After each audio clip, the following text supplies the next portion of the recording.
Hey everybody, I'm meteorologist Gavin Sandell. Well, one way we can beef up our weather brains is through the use of weather satellites. These instruments high up in space can tell us the weather story not only across our area but across the world. There's two types that we commonly use. The first one is polar orbiting, and sort of like what you're seeing on your screen now, that's the orbit that it takes around the globe. They go pretty low off the ground, just 500 miles, and the trade-off from that low area is that they have a very good resolution. It's very easy to pick up little minute features based on the weather story.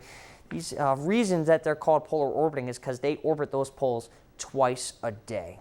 But we don't really use this on TV or showing you guys off what the weather story is. We use geostationary satellites, and these guys orbit above the equator just over 22,000 miles, so much further. The trade-off there is it's a worse resolution, but we are able to see this portion of Earth much more continuously. So that's great to see if you're trying to track the evolution of a system, maybe. So these are the three types of ways that we can look at satellite imagery. The first one is visible, then infrared, and water vapor. Visible is just how you'd expect. It's if you were to maybe just take a look at Earth, and that's what it looks like. You're only able to see that, though, during the daytime hours, though, because there's no light off of the sun during nighttime. Infrared, you're able to see 24 hours a day, but instead of just being able to see what you can see, it takes its measurement based off of heat, which I'll describe in a moment. Water vapor imagery takes it a little bit further from infrared imagery. It takes that same process, so you're able to see it all the time, but it just shows moisture in our atmosphere. So let's start with the visible satellite and what that looks like.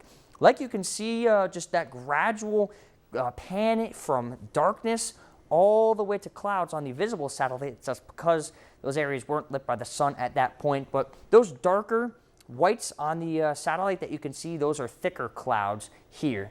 Compare that to the infrared satellite as well. The thicker white or the denser white, that actually means that the temperature of the cloud tops are going to be lower. So if you have a hurricane that's spinning in the Atlantic, those deep whites, that means that those cloud top temperatures are going to be lower. So you can see these are thick and high clouds as well that are currently off of the coast of the Carolinas.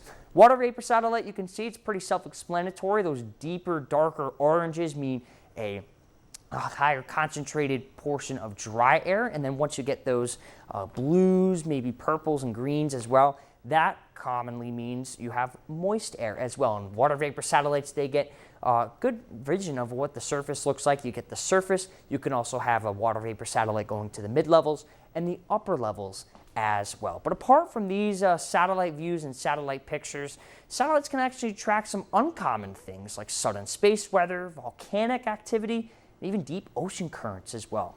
For Weather 101, I'm Gavin Sandell.